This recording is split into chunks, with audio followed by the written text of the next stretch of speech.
Jim, good to have you back. It's good to be here. We are on episode 109 already. Can you believe we've had 9 episodes of Measuring the Circle? It's awesome. It has really gone by so fast, and we've covered just a great variety of different topics, and we're always bringing you something new.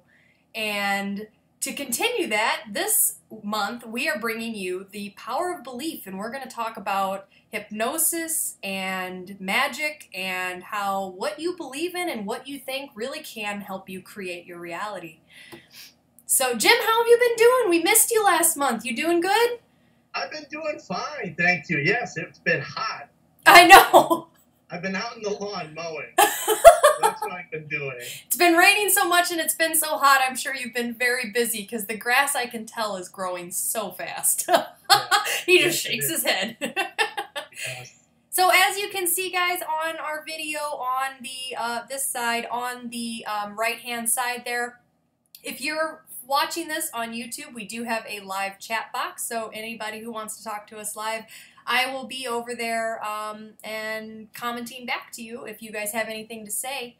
But let's go ahead and get started because we have a really good show lined up today. Like I said, we're going to talk about the power of belief and the history of hypnosis. And then we interviewed a hypnotherapist that actually lives in Edinburgh, Scotland. His name is Fred Fogarty, and he has his own practice that he just started called Mind Spa Odyssey, which he's a very interesting guy. He has a It's way cool. very unique take on how he approaches the self-help of hypnosis. So we have a great interview that we did with him that we have lined up to play for you guys later. So I look forward to showing you guys that. So let's go ahead and get started. Oh, look at that. I figured it out. Yay! Yay! There's always so many technical difficulties, you guys, but it looks like everything's working. So, the power of belief. Let's start with just a brief history of hypnosis.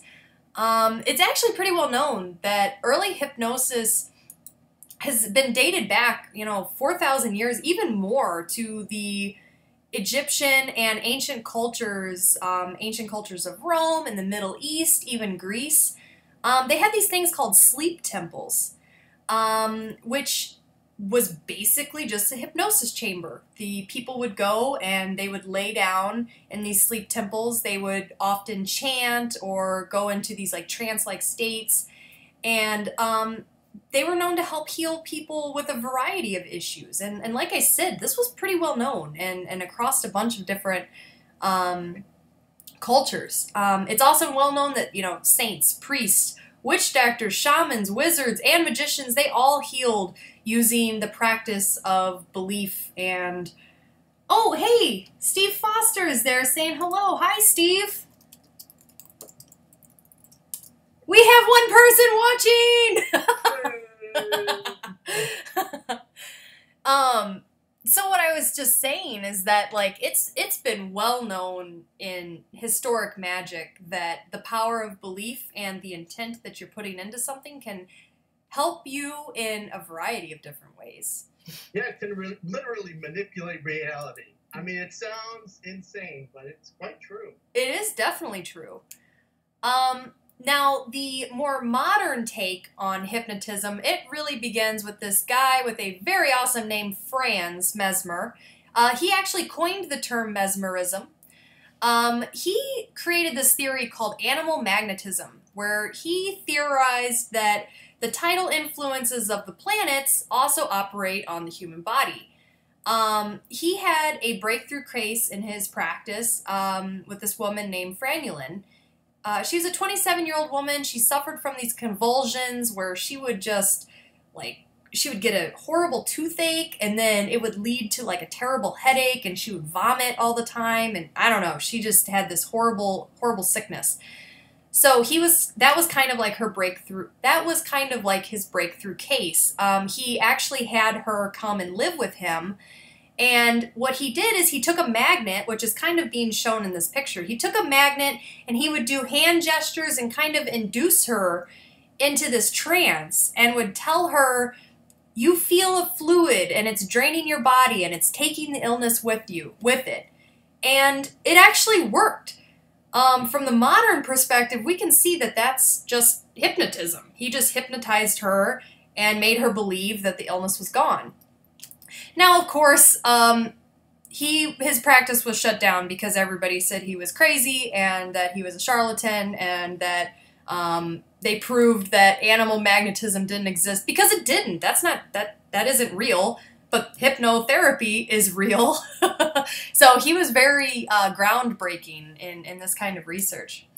The next guy that is really well known as the father of hypnosis is James Braid. And when you think of hypnosis, I feel like most people, right, Jim, they think of the clock, the swinging, the swinging stopwatch. Well, that really comes from James Braid. He researched eye fixation, and he arrived late at an appointment, and there was a patient that was staring into the flames of his oil lamp, and the patient was like really mesmerized, and he realized it kind of clicked for him. He's like, hey, I think that by fixating your eyes on something and kind of like, losing reality in that way, you can produce this exhaustion in your eyelids, which would cause your eyes to close and allow you to be in this trance-like state. The word hypnotism actually comes from him.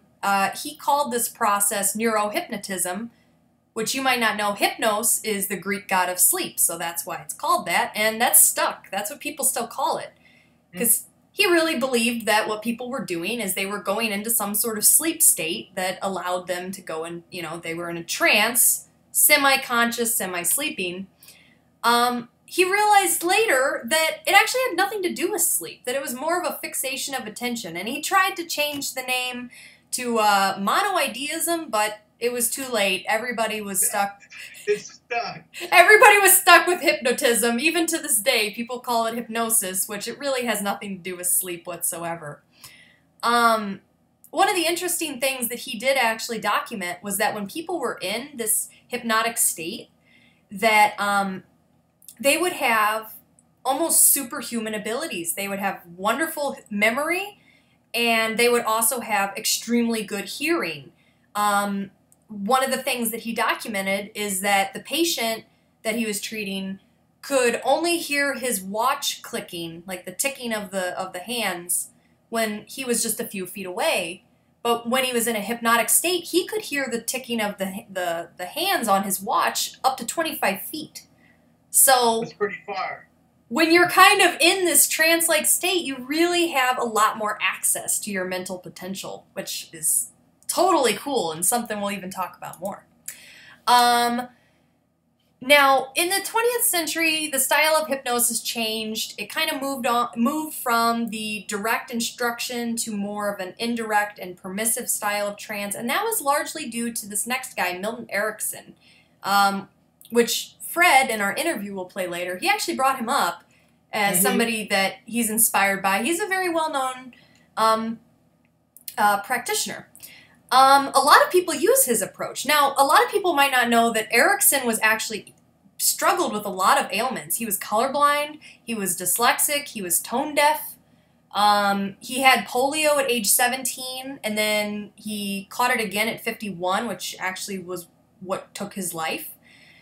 So he got into hypnosis to try to overcome his disabilities. And I think that's really great. I think it's great when people are interested in things that really can help them, because he really changed a lot with the field. The certain elements that describe this unique style that he had were flexibility. He would use different techniques with each individual client. Some people say that, like, some people would come in and he would just be a total asshole. He would just, like, scream at them and call them crazy, and it worked. There was one case that I read about where a woman couldn't stand up and she had a very hard time speaking, and he was just bullying her until she finally stood up and was like, "You need to watch your mouth," and then was like, "Oh wow, look, you just fixed me." Ta-da! Ta-da!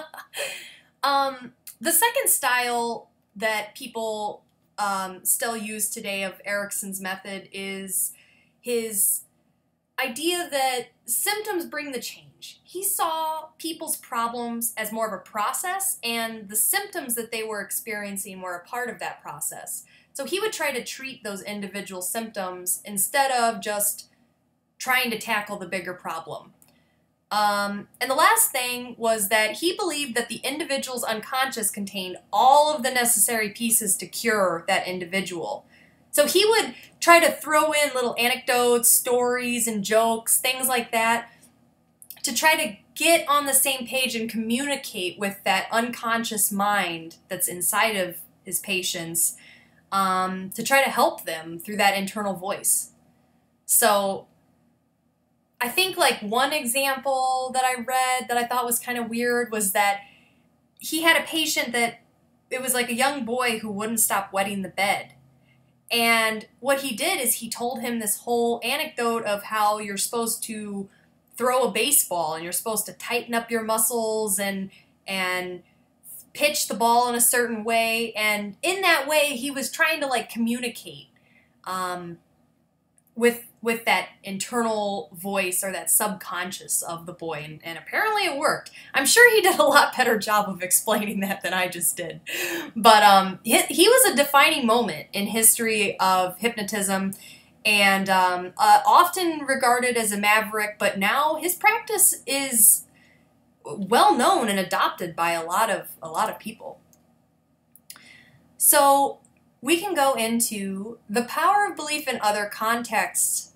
This is where stuff gets really weird. I just love it. The placebo effect. Are you familiar with the placebo effect, Jim? Oh, yeah. Oh, yeah. It's crazy to me that more people don't, like, think of this stuff and, like, it doesn't blow people's minds. Well, I hope I blow your mind with this. The placebos are well known to help manage pain, stress, and side effects. You know, scientists state that placebos will not cure you, but they can just like help manage the symptoms. But I feel like there's probably been people out there that have been cured by placebos. One aspect that's not often looked at is that it's not always just about the power of your mind. You take this pill and then your mind can cure you, but also it's very ritualistic. The patients that get attention and care from doctors, they're more likely to have success with placebos than those who just get the prescription for the fake drug. So I think there's a lot to do with talking to somebody in the white coat and getting tests done and analysis of yourself for you to really believe that you're getting treatment.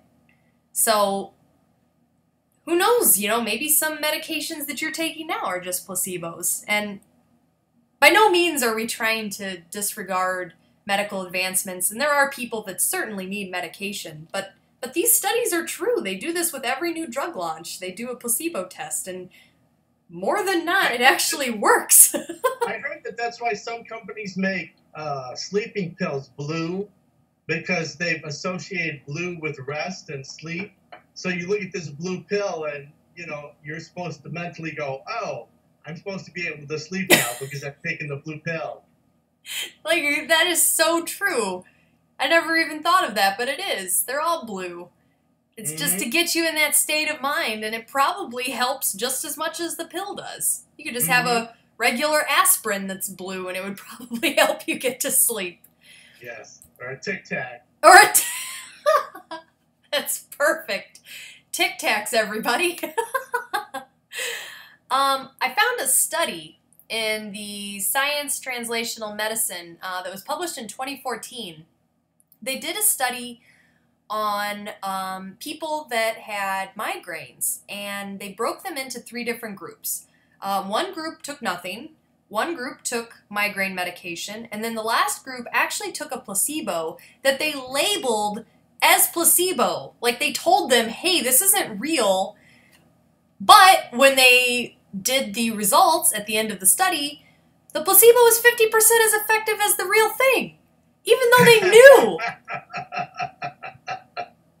And they knew it wouldn't do anything. They even knew, but it still helped deal with the pain of the headache. And that in itself is crazy. So if there's one thing that you guys take from this is whenever you're trying to do something, really have the right mindset that what you're going to do is going to succeed and that you believe it will work.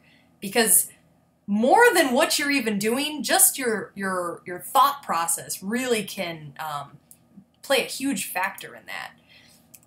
Which is our last little slide, our last little thing to talk about. Do thoughts create reality? Heck yeah. Heck yeah, they do.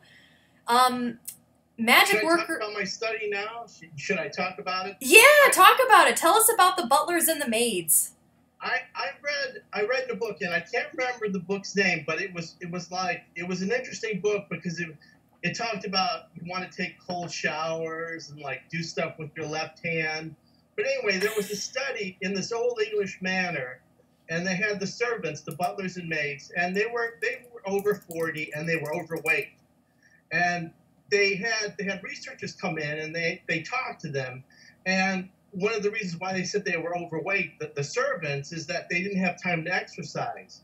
So what the researchers did is they told them, look, you're going upstairs, you're doing laundry, you're catering to people. That's exercise. You're exercising every day. And you know what? The servants started losing weight. They started losing weight. It was like, boom, the minute their brain said, hey, I'm exercising, I'm actually doing stuff that's not just work, they started losing weight. It was amazing. It switched them into some sort of different mindset and made them believe that what they were doing was exercise, because it was exercise. Being on your feet all day and walking a lot is definitely enough exercise for you to lose weight. That's really interesting. Well, I think everybody should also take that tip of advice. No matter what you're doing, it's exercise, people, because you have a base metabolic rate where you burn calories just from laying down, believe it or not. So yeah. All day burning calories, just sitting here watching the show. You guys are burning calories. I think you're doing great. You have a basketball analogy, though, don't you? I do. I actually found the study, too. There was this Australian psychologist. His name was Alan Richardson. And he tested basketball players that he set into 3 different groups, kind of like the migraine study. One group did nothing. One group spent 20 minutes a day practicing free throws. And the last group spent 20 minutes a day just visualizing themselves throw a perfect free throw.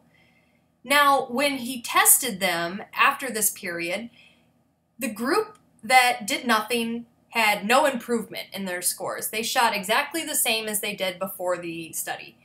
The group that visualized throwing perfect free throws improved their numbers by 23%.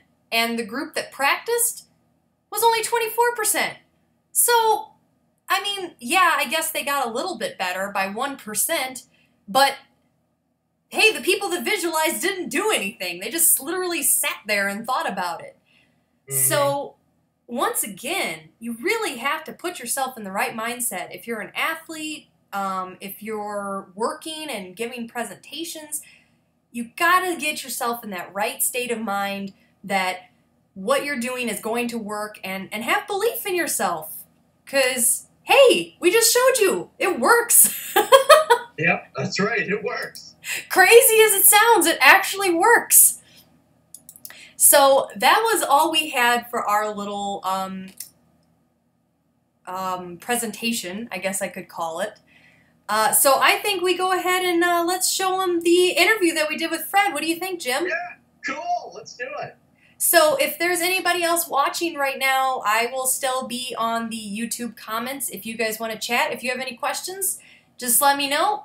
But enjoy the show. We'll be back. Bye. Bye.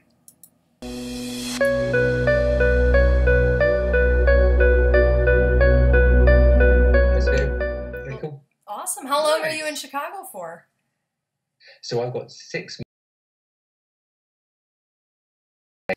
Right, my watch is off. I leave it on the what is it with Macintosh and struggling to find a calendar?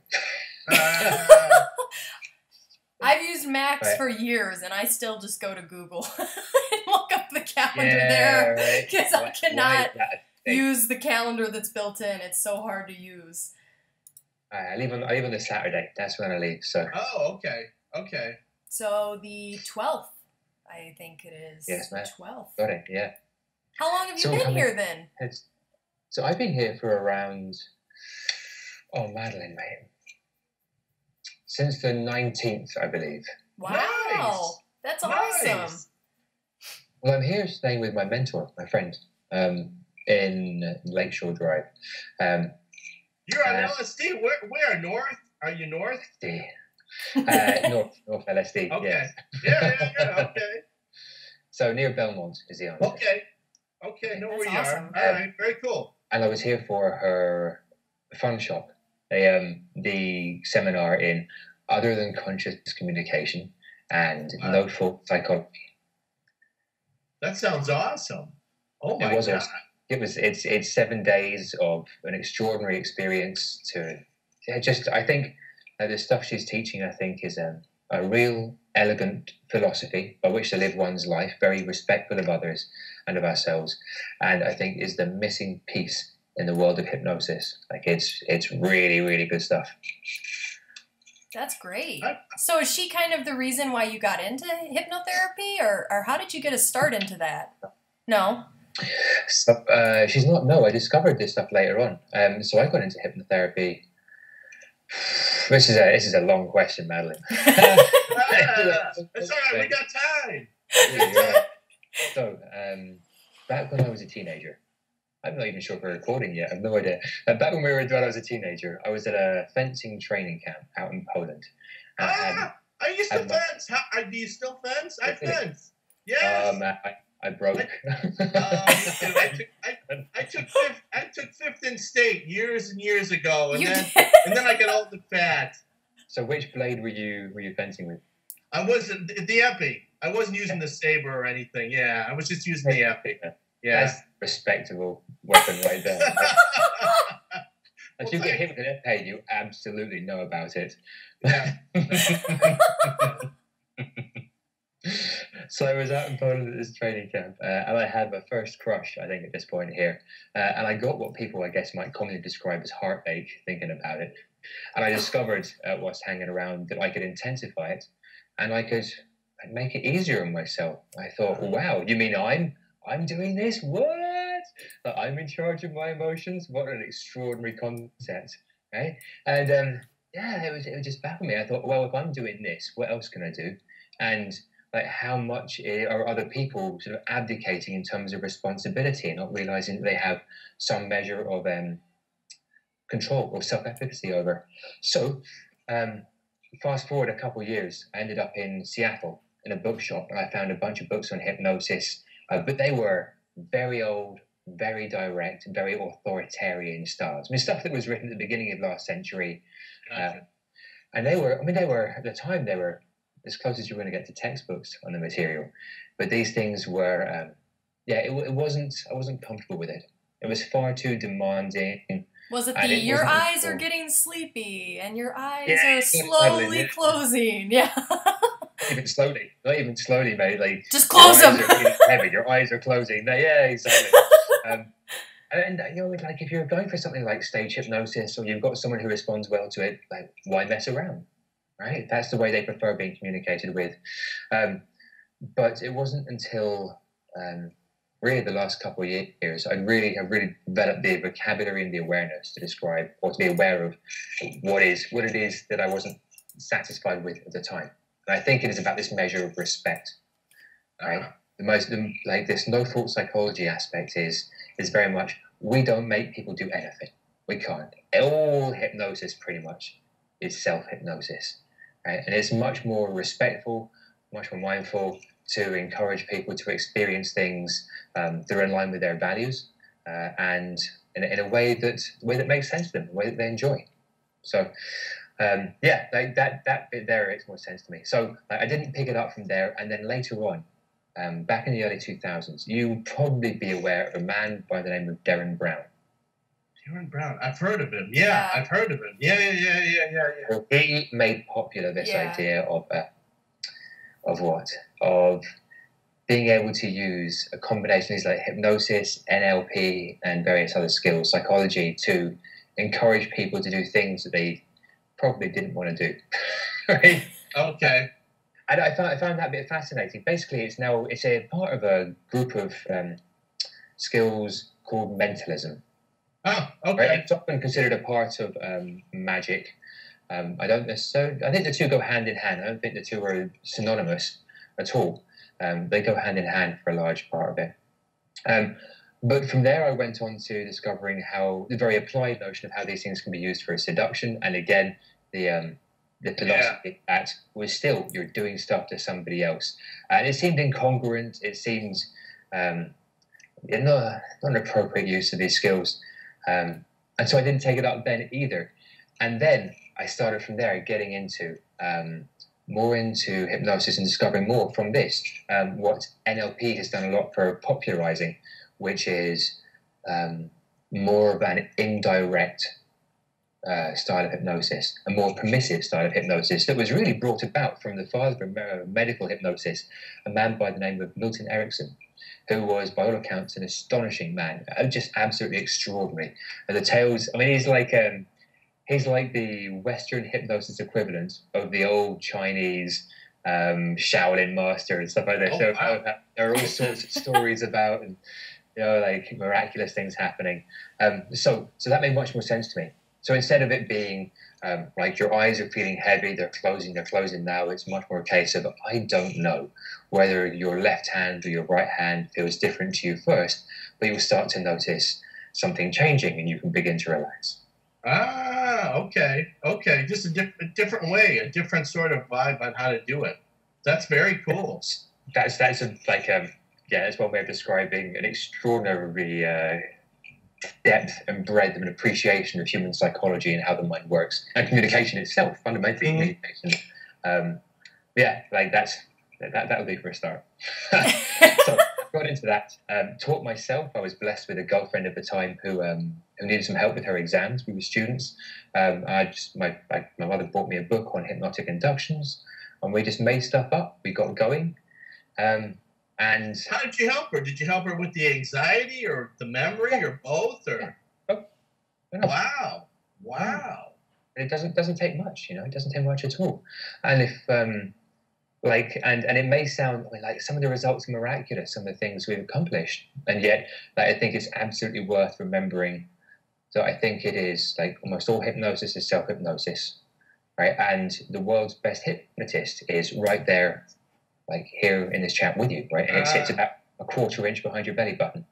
And like if you look through any kind of literature, and I suspect you'll be familiar with this, especially if you're into some kind of performance sports and things like this, Madeline. Like we know that if you're doing something, like the way that we talk to ourselves, right, and the imagery that we create internally, right? Maybe you've heard this before, right? Oh, yeah. Like it impacts how you do. And often lots of the studies are about are goal specific.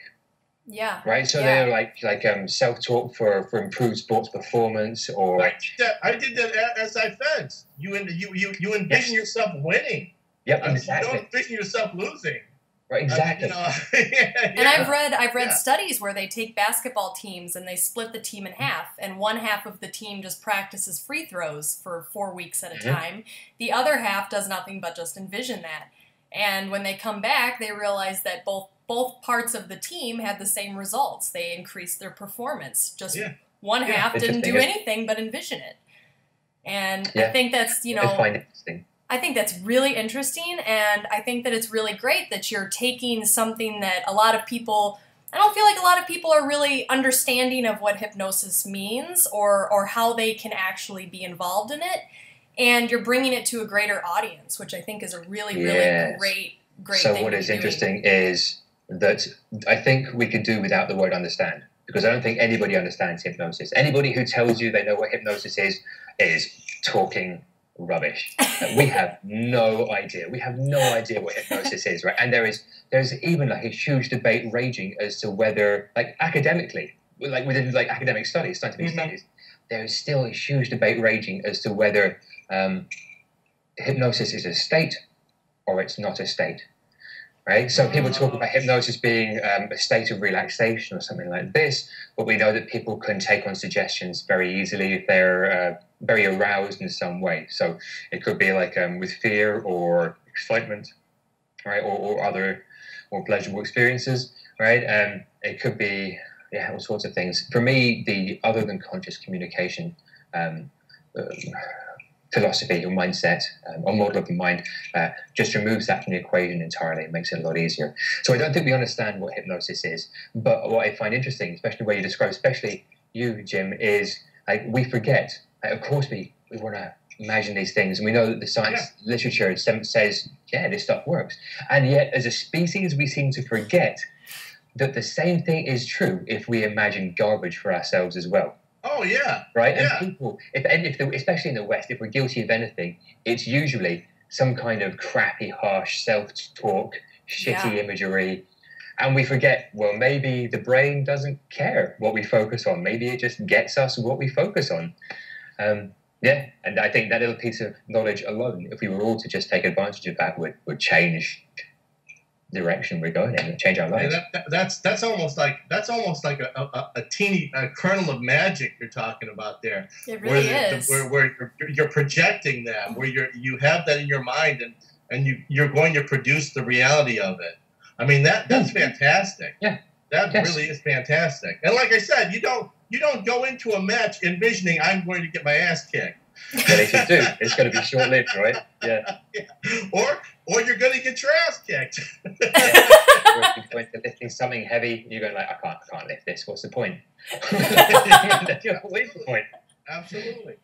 So do you think on kind of a grander scale, do you think that if more people would practice this approach and try to put themselves in a more positive or uplifting mindset, do you think that it could create a better world for everybody? I mean, is that kind of an end goal of what you're doing?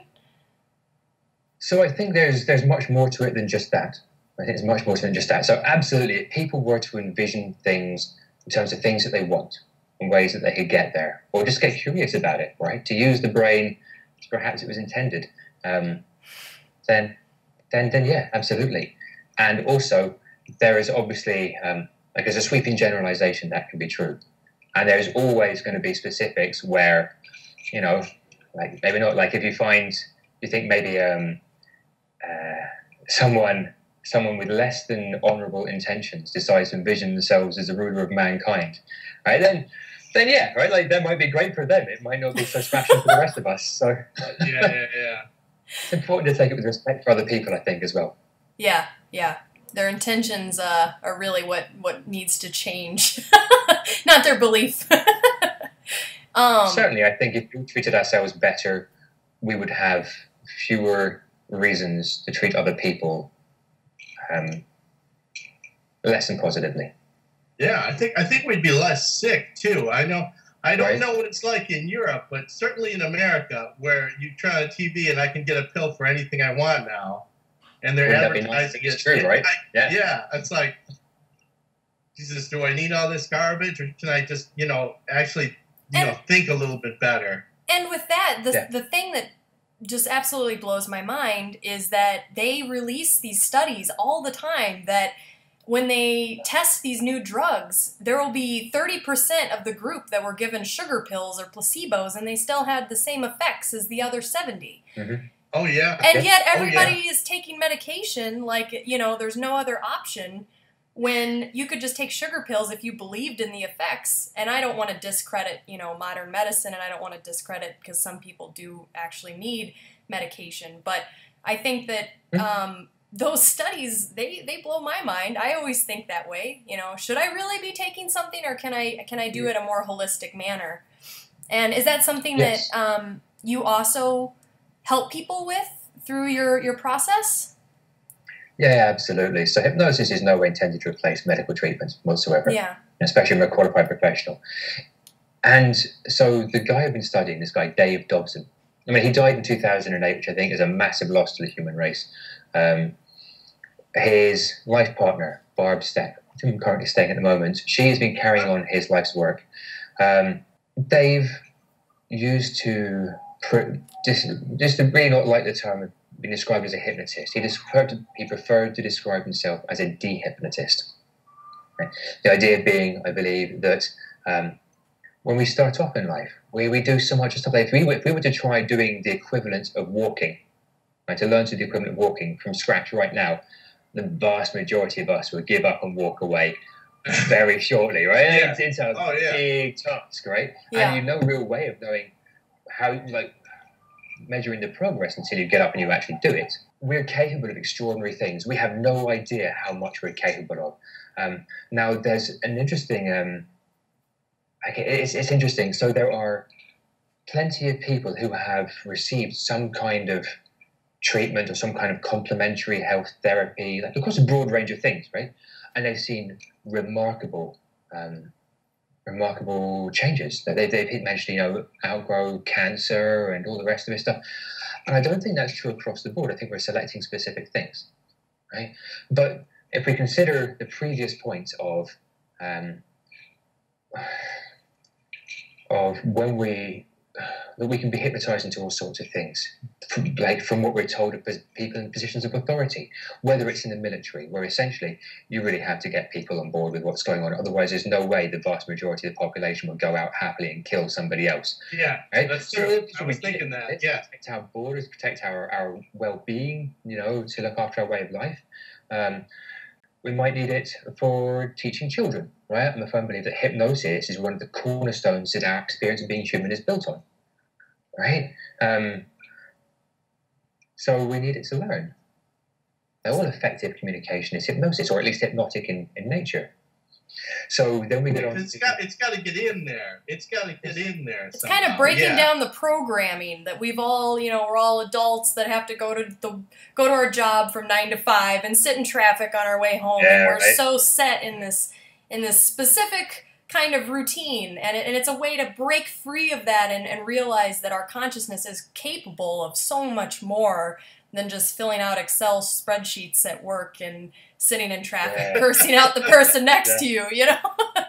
We are capable of great things. How do you think we end up in that same situation? If you were to persuade, try persuading a 5-year-old, a 3-year-old, that they've got to go to work from 9 till 5. You told them that was what they had. They'd laugh you off the face of the planet. Like, what is going on? They have no concept of why this is appropriate. So, social hypnosis, of people telling you that's what you've got to do. Everything constructed about our environment is built towards this thing, right? That makes sense, yeah. And we need that as social hypnosis just for our society to glue together. If you've got too many people acting as mavericks, right? What have you got? Falls apart, yeah. Exactly, right? We need people to at least agree on some common themes, such as our laws, and believe that there is some kind of punishment meted out to people, even if there can't always be a policeman around at the appropriate time, right? And that social hypnosis is also, that hypnosis, that same process is also the part that, as you say, Madeline, can set us free and lead us to do extraordinary things. So, as from earlier, let's take, for example, a car, right? You can drive a car elegantly down the Alps on a beautiful mountain road, a nice sports car in the sun, drifting around the corners, the freedom of the wind going. You can have an amazing time doing this. Or you can drive it into a wall. I mean, the car doesn't care, right? The car has no notion of this at all. We're just like, okay, that's what you want to do. So, unless you're in a Tesla, maybe. So the same is true of the mind. So we can do things elegantly in the way we want to, and we can create success in our lives, or we can hold ourselves back. And if we go full circle, this man believed, Dave Dobson believed that he was a de-hypnotist. We started off being healthy, creative little beings, near perfect, right? Faye Davidson is perfect. We just experience the world, and so this ability to walk, we just keep going until we get it, right? It's just either something inside of us, or we're not bothered by the failure. We just keep going. So he believed there was a way to deconstruct it, to turn it back. It's not set in stone. Just to outgrow, right? In the same way that each of us, I suspect, used to poo our pants when we were young, right? You don't do it now that you're an adult, right? Well, I hope it's not, right? Maybe you do it at some point later on down the line, but you don't need to do that anymore. You don't, you could still if you wanted to, right? But we choose not. We've outgrown that. And I think his approach to this is also true of our experience of this neurology as well, right? This idea that we just stop doing something and it's no longer a part of us, right? It doesn't make any sense because we've spent enough time developing the patterns to do so, to make it a habit or a neurosis, a phobia, something like this. Like, the neurons don't magically disappear, right? That pathway is still there. And we have opportunity to outgrow it. Ah, okay. That makes sense. I was wondering about that because, yeah, what do you do with the pattern that's already there? What do you do with it? You just stop referring back to it. And eventually that pattern presumably atrophies and it's no longer as strong. You develop new pathways that get stronger and stronger as you do those. Very cool. That's very, really very cool. So when did you start your practice? When did you start helping people with this? As soon as I could. I taught myself out of the book and I was helping people immediately. And not professionally at the time, but just whoever needed and wanted help. I mean, I went and picked up a beautiful little piece of skills from Tom Bazzini and Kim McFarland, who run a company called Essential Skills.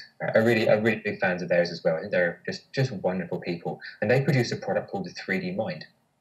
Which is a way of taking your experience, deconstructing it externally, balancing it out, repackaging it, trying it on again, and outgrowing all sorts of stuff. I watched a video for that back in 2003, 2004 or something, and I was immediately placed in a position where I had to help 3 people very close to me for whom, now in the UK we have the National Health Service, right? They're subscribed, they struggle, but it is still, I think, an extraordinary vessel for healthcare, right? I see the benefits of it all the time. This helps so many people. I mean, even my grandmother, when she was like 80, I think, years old, who had to quit smoking, she quit smoking at 80 or so, from 20 a day, 25 a day or so. But just because out of sheer force of will, she's an extraordinary woman. When she got cancer shortly afterwards, they didn't care that she was 80 years old. They didn't care that she'd been a smoker. They gave her the best care they could. Now, other people's experiences vary, and I think that's probably the nature of having a behemoth like the National Health Service operating, and you can't guarantee super high quality of service across the board for every single person. Like, that's the dream, and that's what we should be striving for. And of course, there's going to be room for individual differences and things. We don't have nothing like that here. Yeah, no. No. The health service in the US is it's a nightmare. Yeah, it's a freaking nightmare. So the system had failed these people, and by failed I just mean they hadn't been seen. That one of them had been told to come back when they were truly ill. So the next day she tried to kill herself. Oh wow! So 3 people very close to me had suicidal depression and had attempted to end their lives. And I then had to take this tiny piece of skill that I'd acquired from a video and use it with them because I really cared about them. They mattered to me and they asked me for help. And we did okay, right? Talk about diving into the deep end of the pool right off the bat. Whoa. Yeah. I mean, wow. I'm in no way saying that this is an appropriate start for anybody, right? For me, like, I wish there was a graduated, and well supported, pathway to success at these things. For me, that wasn't the case. What it does show is that we're capable of extraordinary things with just a little bit of a nudge in the right direction. So for anybody watching this, listen to this, like, don't start there. That'd be easy, right? Start somewhere safe. But that was my introduction to it, right? That's what I started with. And 2 of those cases went extremely well, life-changing. The other one went well enough to help them out of a particular bind, was not amazingly successful, but at least helped them in that particular instance. So even now I think, one of them is still struggling, unfortunately. I just haven't been able to be around to speak to them. But it's a curious thing. And I think let's refer it all the way back to the earlier points of it's all self-hypnosis. Right? It's like people come to a hypnotherapist and say, okay, so what can you do for me? Can you make me quit smoking? I cannot make you do anything. You do. Yeah. Right? Let us put the locus of control, let us put this locus of agency where it belongs. with us now who tried in the past to outgrow stuff, to change patterns about us, to outgrow certain patterns of thinking, things like this, change how we feel about things, and it hasn't worked. Okay, right? Now maybe that's because we're trying to do everything with the talky part of our brain, right?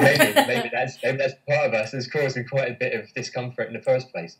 If the problem was resolved consciously or by just abdicating control, we would all be living the perfect life right now. Yeah, that's the truth. Yeah.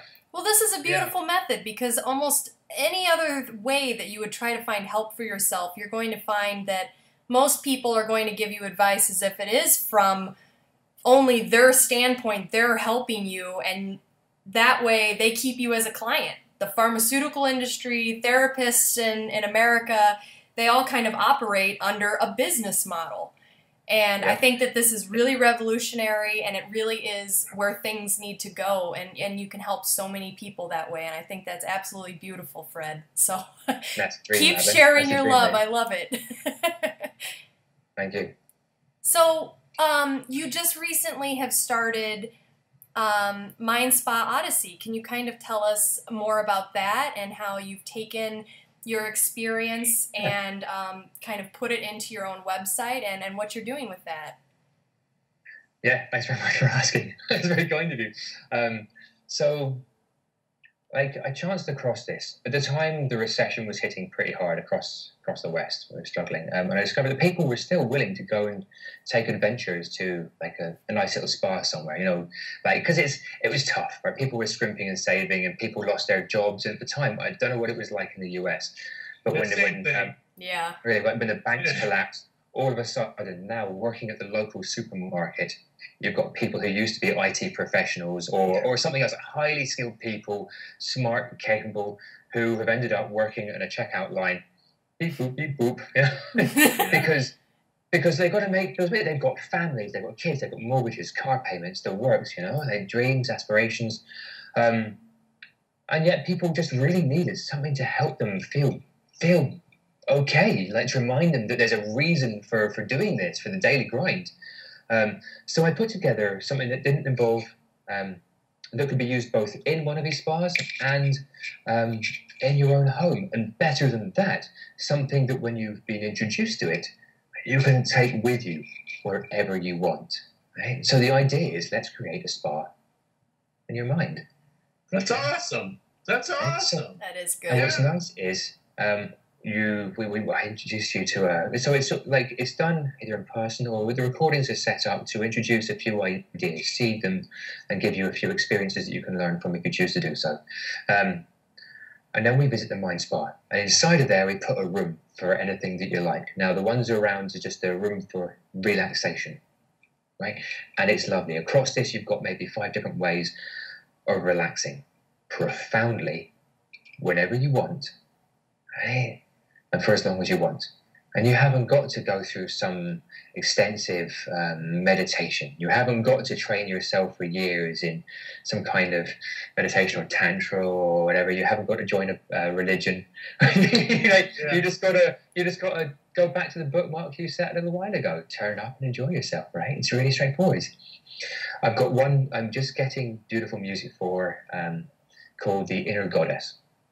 So I don't know what it's like for you. In my life, I was just surprised to find out that so many women were receiving treatment that was less than that of their male peers. Not just treatment, but payment, stuff like this, right? It blew my mind. I had no idea that the people I cared about, like people in my life, strong, smart, independent women, were having to work twice as hard as me just to be taken on the same level, which I think is extraordinary. There's no way that should be a thing in this day and age, or ever. That's the pink tax. That's always been. That's the pink tax. Yeah. Right? And for a woman, you're going to get shafted. That's one way of describing it. Well, I hate to say it. Pun intended there.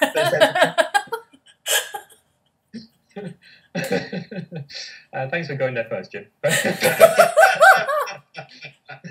So, the Inner Goddess is my way of giving back. It's just a way of reminding people that they are extraordinary, that they're capable of. So I studied a guy for a wonderful hypnotist, I think, who described things like this. I think it might be an army mantra, motto, that we don't, something along the lines of we don't live up to our expectations, we live down to them. Huh? And I think that's accurate. I think that's what most people do. And certainly it ties in with the, being a dehypnotist rather than a hypnotist, right? All of us at one point, we were healthy, well, we're healthy, but certainly creative little people who managed to learn so much over the space of a few years with very little instruction, right? We acquired so much. By the time we're a couple of years old, we've got a vocabulary of something like 400 words, right? Know roughly how to use them. The average person around campus, right, smart, educated on a university campus, probably has a working vocabulary. No, that's not accurate. A daily vocabulary of about the same, maybe 5 words or so, right? Which speaks a great deal to how much we live on the patterns we acquire when we're children, and not to the things we learn when we're adults, right? So, where are we going with this? Oh, right, yes, we're all wonderful creative beings. We're capable of doing so much more than we think we are, and this is my way of hopefully encouraging people, if they wish to be reminded of that, right? And to realize they're capable of so much more, right? So that's the one that we're currently getting music put together by a friend of mine who's a wonderful composer. I've got a bunch more in the works, one for dentists, the dental patients, to help them turn up and have an easier time of it. That's awesome. That's great. Yeah. I'm terrified as a dentist, so yeah. Yeah, you got a guy who's got his hands in your mouth, and it's like, oh, yeah. Right. Yeah. Yeah.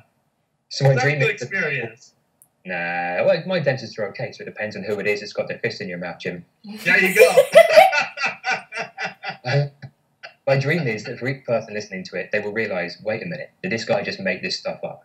Yeah, I did. Right? And you can make it up too. Once you've been introduced to the Mind Spa, you can put anything you want in any room that you like.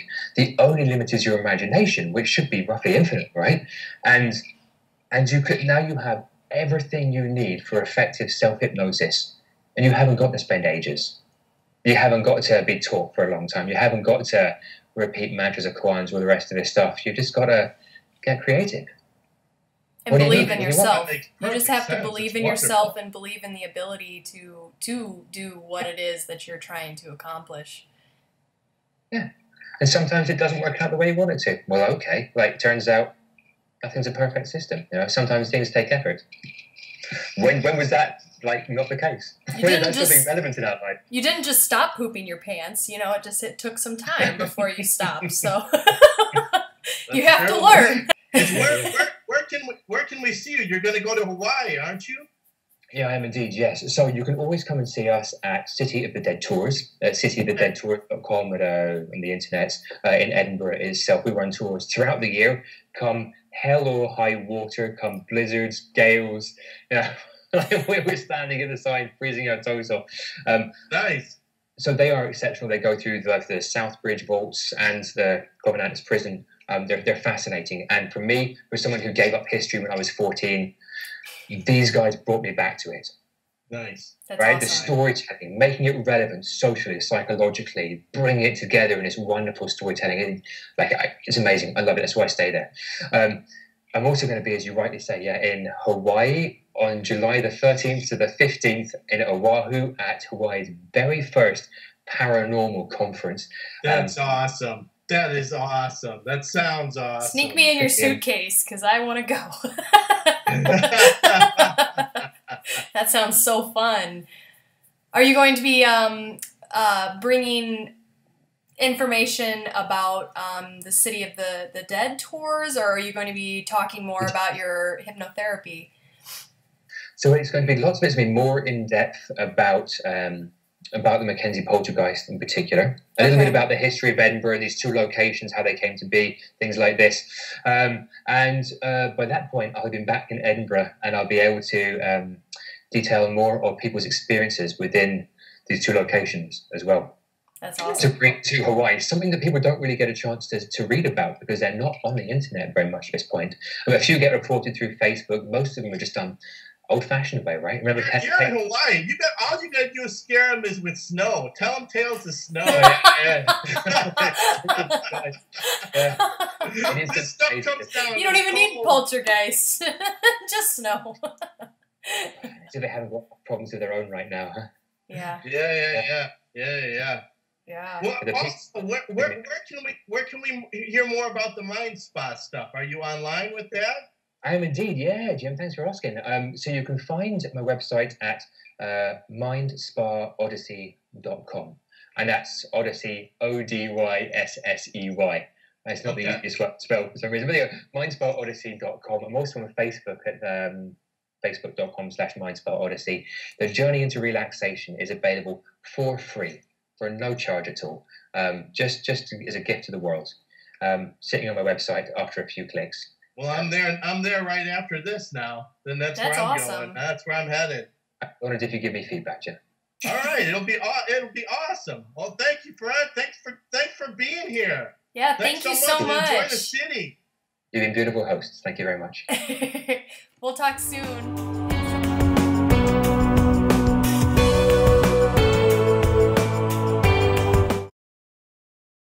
All right, and we're back. Hey, everybody. Hello.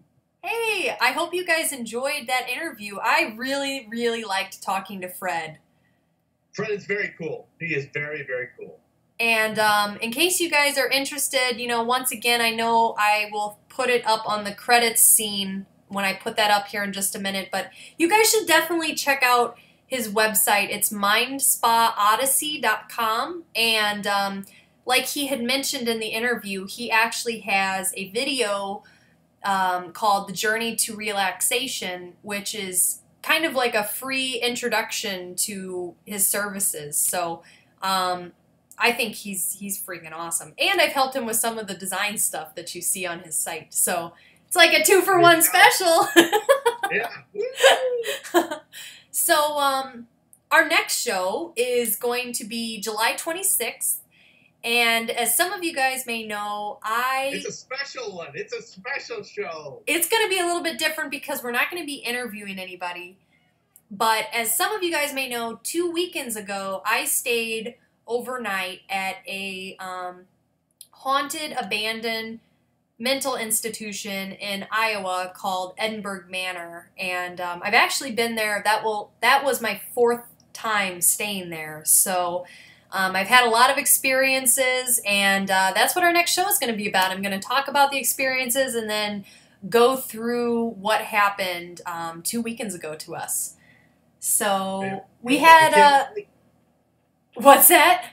I can't wait. I know. Awesome. I know. I can't wait to show you guys too. It's exciting because it's going to be something a little bit different. So definitely looking forward to that. And thank you, Steve Foster, for watching and commenting. Yeah. And he had mentioned, in case you guys weren't on the live chat, he had mentioned some really cool topics, which I'm hoping that he'll be able to send me the links for, and I'll share them to our Facebook page so that everybody can read and get some more information on the power of belief with these cool studies. Cool. And if you like the site, subscribe. Yes! We're on the way to 100 subscribers so we can have our own name. Yeah, we are at, I think, 68 right now. So we're getting closer every time. We get a little closer. We're just creeping along. So please share our videos with your friends if you have other weirdos in your life that you think might be interested in the topics that we cover. Please tell them to subscribe to our videos so that we can get our own URL, which also will give us the ability to take this show on the road and do live videos through YouTube off of my phone. So whenever we go investigating places, we can take you along with us. Yeah, so that's cool. It's going to be cool. It already is cool, but it's just going to keep getting better, you guys. So thank you guys so much for sticking around and watching, and I hope to see you guys next month for our episode on Edinburgh Manor. Yep. Bye. Bye, you guys.